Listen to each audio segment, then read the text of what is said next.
A lot of things have gone majorly wrong with the Indian youth, especially the Indian millennial generation. The first and foremost thing being Americanization. No, I'm not saying this out of patriotism. I'm saying this simply because it's highly stupid. Some of us millennials, despite being born and brought up in India, consider ourselves American by heart.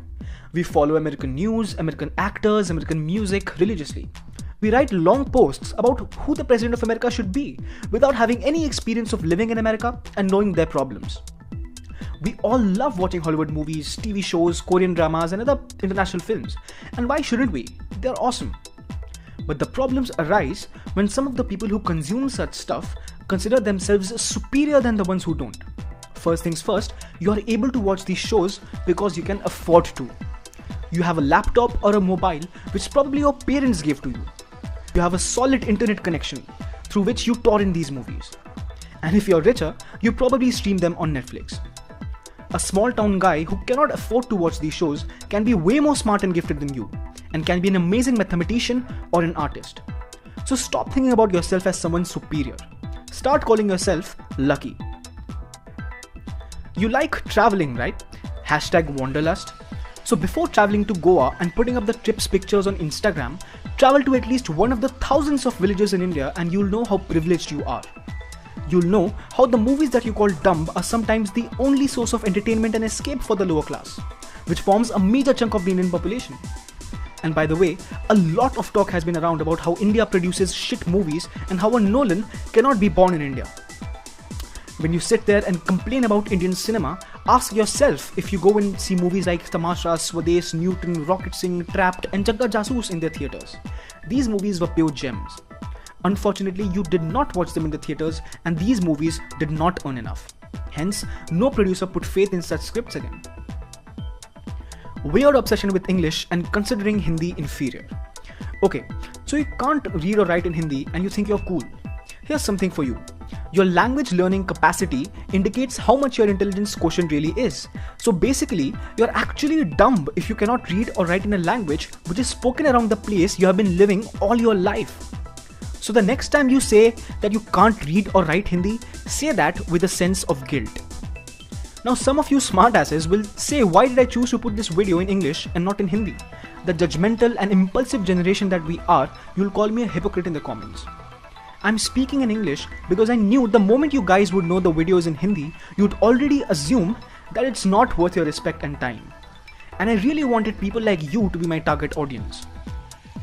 And what is this weird thing of taking pride in correcting people's grammar? Do you speak in Shakespeare in English in your normal conversations? If you do, thou art a bit crazy. You see, language is a thing that keeps on changing and replenishing itself every decade.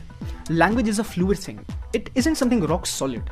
The perfect English that you speak or write today would definitely have been looked down upon in the Shakespearean era. Moreover, a plain crazy thing that has happened is that a few of us have started to speak in this weird wannabe American fake accent. See, there's nothing wrong in that as long as you need it. But no, people speaking this accent think they are a notch higher than the others. Dude, listen, you sound horrible. Why not speak in the English that you can speak? If you were born and brought up in India till 20 years of age, there's no way your accent is going to change overnight. So why not embrace the accent that you naturally have, rather than trying really hard to develop the weird accent that you pretend to have? Relationships. The idea of the proposal first came up in the West, and it was basically done for marriage. But no, it seems like a relationship in India is like a boat, where a 7th standard guy proposes a 6th standard girl and she comes into that relationship, which means one day you're not in the relationship and the other day you are in one. Guys, a relationship is the bonding between two people which gradually forms over a period of time. Think about your best friend. Was there this huge glorious day when you asked him, bro, do you want to be my best friend? No, right? It formed over a period of time.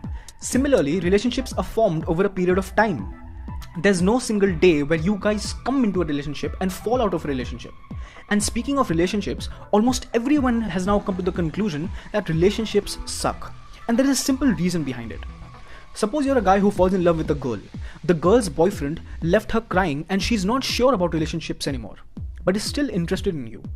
Due to her inhibitions and fears, she gives you mixed signals and decides not to let you in her life. You cry and you sulk. You end up believing all relationships suck.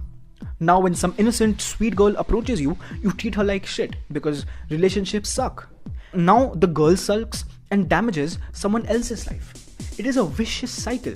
Only if you would have broken the chain and accepted the next person in your life with an open heart and a clean slate, you could have known how beautiful and constructive a relationship can truly become. Guys, these are just a few of the many reasons why we as a generation are falling prey to depression, loneliness, and a number of mental illnesses. We have a knack of complicating things. Only if we keep things simple and think from different perspectives, life would be easier.